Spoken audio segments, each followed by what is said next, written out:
Bien, bonsoir. Soyez les bienvenus une fois de plus sur notre chaîne, La Trompette Retentit. Ce soir, nous allons exposer sur ce qu'on appelle la mort éternelle. La mort éternelle que Jésus-Christ invite à éviter. Jésus-Christ m'invite à éviter cette mort. Il l'a déjà subi. Prions. Seigneur, nous te rendons grâce au Éternel parce que tu nous donnes l'occasion ce soir d'étudier ta parole.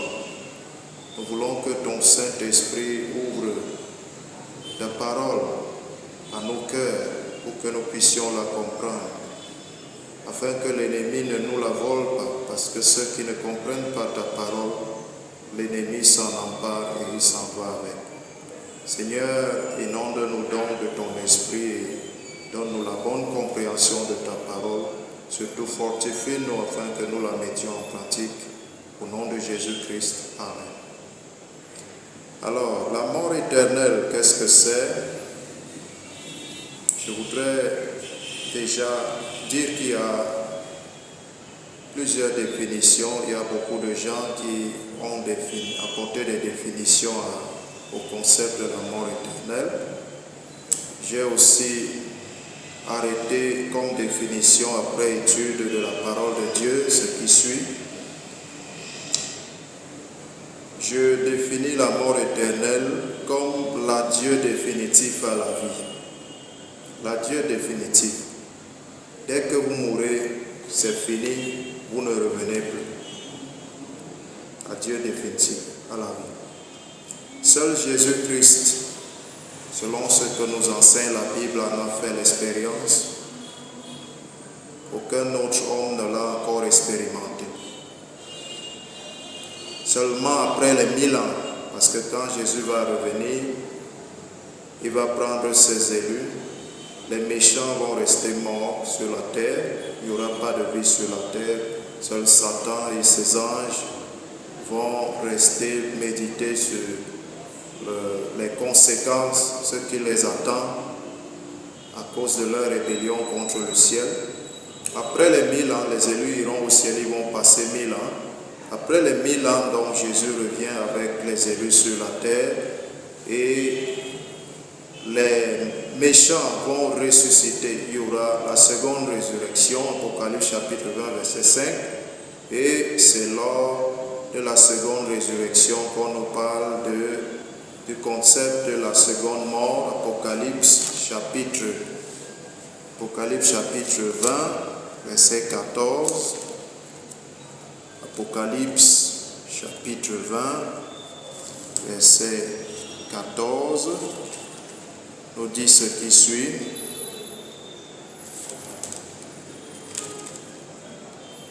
Et la mort et le séjour des morts furent jetés dans les temps de feu. C'est la seconde mort, les temps de feu. Verset 15 aussi, si vous permettez. Quiconque ne fut pas trouvé écrit dans le livre de vie fut jeté dans les temps de feu. Alors, la seconde mort. Pourquoi parle-t-on de seconde mort ici? C'est parce que là, il s'agit des hommes qui ont fait d'abord l'expérience de la première mort. Ils sont morts une première fois. Ils sont restés dans la tombe au second retour de Jésus-Christ. Et lorsque Jésus revient pour la troisième fois, ces hommes sont ressuscités, n'est-ce pas, pour être confrontés aux actes qu'ils ont posés pendant qu'ils étaient en vie, et ils vont expérimenter la seconde mort. Et la seconde mort, moi, je l'appelle dans cet exposé la mort éternelle. On peut encore l'appeler la mort maudite, la mort des maudits.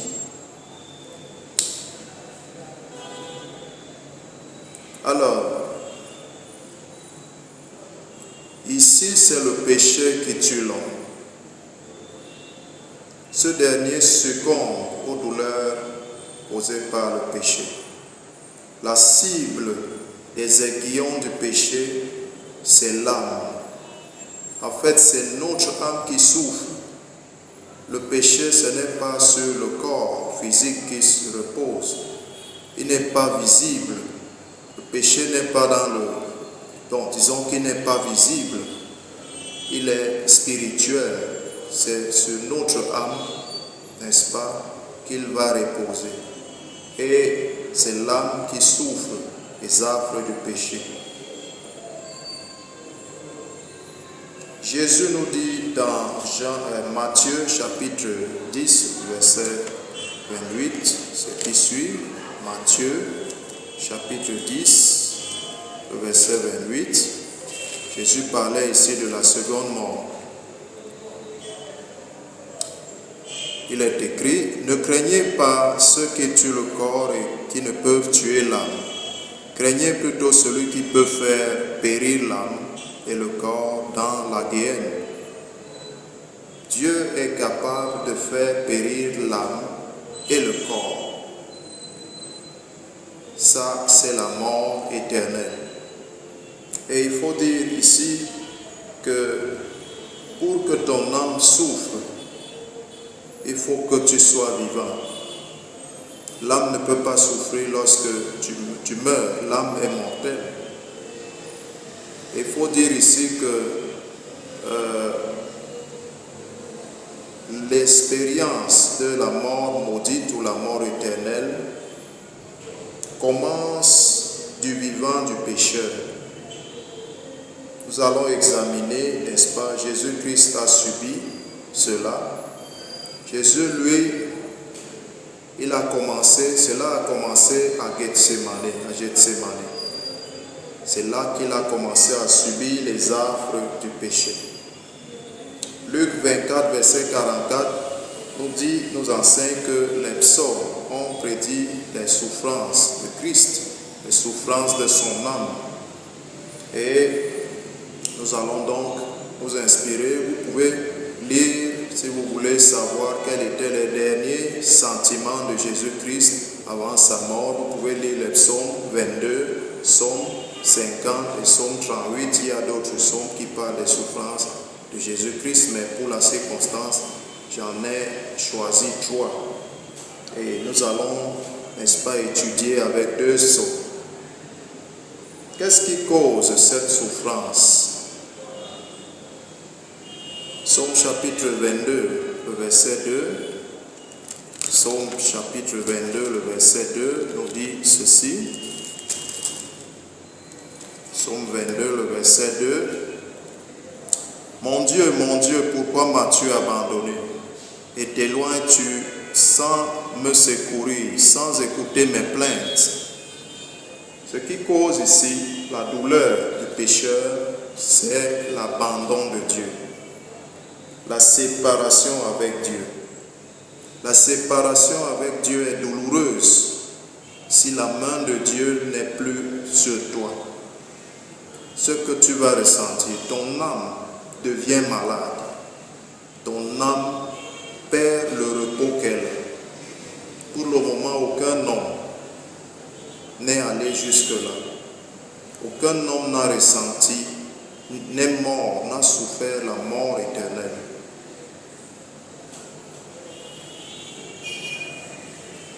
La deuxième chose, c'est aussi que Galates chapitre 3, le verset 13 nous parle de la malédiction, que Christ est devenu malédiction. Galates 3, verset 13. Galates 3, verset 13. Christ nous a racheté de la malédiction de la loi, étant devenu malédiction pour nous, car il est écrit, maudit est quiconque est pendu au bois. Donc Christ est devenu malédiction pour nous. Il a été maudit. Il a été maudit. Et il est passé par là. Donc, le pécheur maudit et séparé de Dieu va donc subir, n'est-ce pas, son âme. Son âme va devenir malade. Et cette maladie que ressent son âme, n'est-ce pas, va mettre le pécheur dans de sérieuses difficultés. Voici quelques caractéristiques que que j'ai personnellement listés concernant cette mort affreuse, dont les pans, n'est-ce pas, se saisissent du pécheur pendant les derniers moments de sa vie, avant qu'il ne ferme les yeux définitivement et qu'il ne dise un adieu définitif à la vie. Voici les sentiments. Nous allons nous inspirer de ce que Christ a ressenti, ce qu'il a vécu lui-même. Psaume chapitre 22, le verset 2, on a déjà lu, ça nous parle de la séparation. Mais il y a un élément au verset 2 qui m'intéresse. Il est écrit: mon Dieu, pourquoi m'as-tu abandonné et t'éloignes-tu sans me secourir, sans écouter mes plaintes? Le mot plainte ici, lorsque vous le prenez en hébreu, ça signifie rugissement, gémissement. La séparation de Dieu, avec Dieu, qui cause des gémissements, le rugissement de l'homme. La main de Dieu est encore sur nous. La grâce de Dieu fait que nous ne ressentons pas ces choses. Mais un homme, un être humain, livré à lui-même, abandonné par Dieu, va ressentir une grande maladie, un grand désastre au niveau de son âme.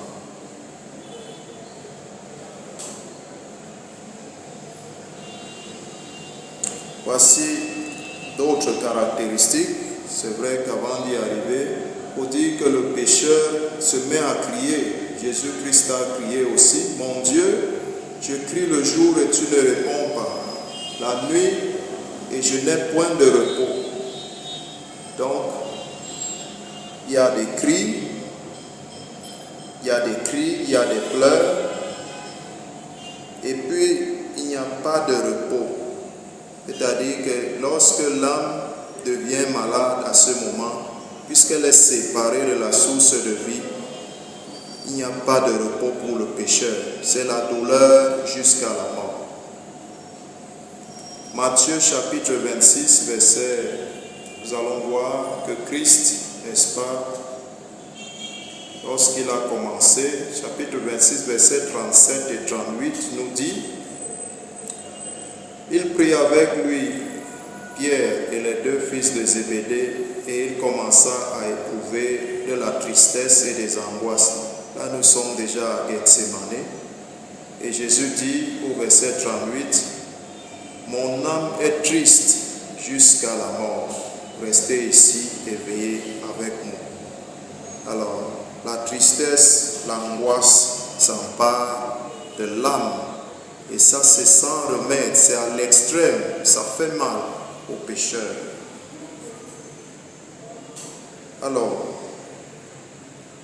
nous revenons au chapitre 22 de Psaume. Psaume chapitre 22. Et nous prenons le verset 7. Et moi, je suis un ver et non un homme. L'opprobre des hommes est le méprisé du peuple. Nous sommes orgueilleux aujourd'hui, bien qu'étant des pécheurs. Nous pensons être quelque chose. Mais lorsque notre péché se saisit de nous, nous ne pouvons plus nous voir comme des hommes. Nous allons nous voir même comme des êtres, disons des êtres qui ne sont plus humains. Le péché, lorsqu'il se saisit de nous, nous sommes incapables d'être orgueilleux. Nous ne sommes plus rien, même à nos propres yeux. Le verset 15. On se sent couler vers le néant. Verset 15 de Psaume 22 nous dit: je suis comme de l'eau qui s'écoule et tous mes os se séparent. Mon cœur est comme de la cire, il se fond dans mes entrailles. On ressent de l'épuisement à l'extrême. Ma force se dessèche comme l'argile et ma langue s'attache à mon palais. Tu me réduis à la poussière de la mort. On ne ressent plus la présence de Dieu. Verset 16. verset 20, autant pour moi. Et toi, Éternel, ne t'éloigne pas, toi qui es ma force, viens en hâte à mon secours. Ici, Jésus ne pouvait plus sentir la présence de Dieu. Il lui disait de ne pas s'éloigner. Il sentait le vide. La culpabilité de notre péché remonte au niveau de notre conscience et se saisit du pécheur. Psaume chapitre 38, versets 4 et 5. Et nous verrons ici que Jésus-Christ en est arrivé à voir nos péchés comme ses propres péchés. Il ne parle pas de nos péchés comme nos péchés, mais il parle de nos péchés comme les siens. Il utilise le même ici. Psaume 38, versets 4 et 5. Il n'y a rien de sain dans ma chair à cause de ta colère. Il n'y a plus de vigueur dans mes os à cause de mon péché. Car mes iniquités s'élèvent au-dessus de ma tête. Comme un lourd fardeau, elles sont trop pesantes pour moi. On a la sensation que la colère de Dieu repose sur soi et c'est douloureux. Psaume 38, versets 2 et 3 nous dit: Éternel, ne me punis pas dans ta colère et ne me châtie pas dans ta fureur, car tes flèches m'ont atteint et ta main s'est appesantie sur moi. On a l'impression que la colère de Dieu pèse au-dessus de nous. Le fer est comme de l'airain. Et cette douleur conduit inévitablement le pécheur à succomber. Psaume 38, verset 18 nous dit: Car je suis prêt de tomber et ma douleur est toujours devant moi. Vous pouvez lire tout le psaume 38, vous verrez qu'il s'agit de l'expérience de Jésus-Christ. De même, le psaume chapitre 22, ce sont les derniers sentiments que le Christ a eus. Le psalmiste n'a fait que prophétiser ce que Christ allait subir, ce qu'il allait ressentir. Jésus fut enlevé. Par quoi? Par cette douleur, par ces angoisses, par cette tristesse à l'extrême. Ésaïe 53, le verset 8. Ésaïe 53, le verset 8 nous dit: Il a été enlevé par l'angoisse et le châtiment. Et parmi ceux de sa génération qui a cru qu'il était retranché de la terre des vivants et frappé pour les péchés de mon peuple, Jésus a été retranché par l'angoisse et le châtiment. Donc nos péchés, mes péchés, tes péchés, ont crucifié, ont tué le Christ. Nous sommes des meurtriers. Nous sommes des meurtriers par les péchés que nous commettons chaque jour. Ce sont nos péchés qui ont tué le Christ. C'est grave. C'est très grave. Le péché, le problème du péché, nous devons faire très attention. Même dans le peuple de Dieu, nous prenons le péché à la légère. Nous péchons chaque jour, nous confessons les mêmes péchés, nous revenons sur les mêmes péchés chaque jour. Mais nous ne savons même pas que les péchés, nos péchés, c'est ce qui a tué Jésus-Christ. Nous sommes coupables du sang du Fils de Dieu. Chaque fois que nous crucifions le Fils de Dieu, pour qu'un péché soit pardonné, il faut qu'il présente son sang. La Bible nous dit dans le livre des Hébreux qu'il est monté au ciel, non avec le sang des boucs, mais le sang des agneaux, le sang, son propre sang, autant pour moi. Non avec le sang des agneaux et des boucs et autres des veaux, il est monté au ciel avec son propre sang. Nous devons prendre au sérieux le problème du péché. Les méchants, après les 1000 ans, vont subir cette mort, la mort éternelle, cette mort douloureuse, cette mort atroce et affreuse. Matthieu chapitre 8, verset 12 nous parle de ça. Mais le Fils de l'homme Mais les fils du royaume seront jetés dans les ténèbres du dehors, où il y aura des pleurs et des grincements de dents. Les fils du royaume, beaucoup d'entre nous, parce que nous sommes dans l'église, nous aimons le péché, nous serons jetés. Nous allons nous retrouver en train de subir la mort éternelle, parce que nous aurons aimé le péché au lieu de préférer Christ et sa justice. Matthieu 13, verset 42, nous parle également de la même réalité. Matthieu 13, verset 42. Et le Fils de l'homme, verset 41 et 42, le Fils de l'homme enverra ses anges qui arracheront de son royaume tous les scandales et ceux qui commettent l'iniquité, et ils les jetteront dans la fournaise ardente, où il y aura des pleurs et des grincements de dents. Les pleurs et les grincements de dents ici sont causés, n'est-ce pas, par la douleur que l'âme des pécheurs va ressentir.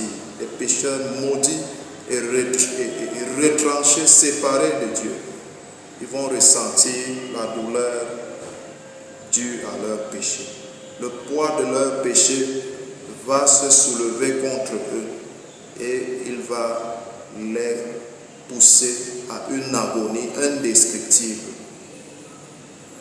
La bonne nouvelle, il y a une bonne nouvelle dans cet exposé, c'est Galates chapitre 2, le verset 20. C'est une réalité. Nous étions à la croix avec Jésus-Christ. Jésus-Christ nous a portés. 1 Corinthiens 15, verset 45 décrit Jésus-Christ comme le dernier Adam. Nous étions en lui. Toutes nos vies étaient enchâssées en lui. Tout comme le premier Adam, nos vies étaient enchâssées en lui.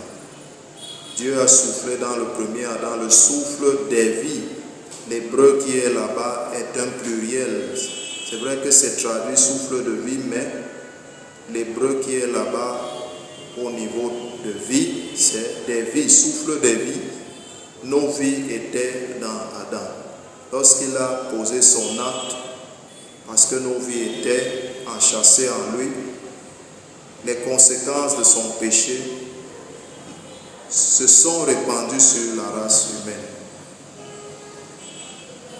De même, Jésus-Christ, lorsqu'il est venu sur la terre, nos vies furent enchâssées en lui. Et lorsqu'il est mort, nous sommes morts avec lui. Nous avons été crucifiés. C'est ça la bonne nouvelle.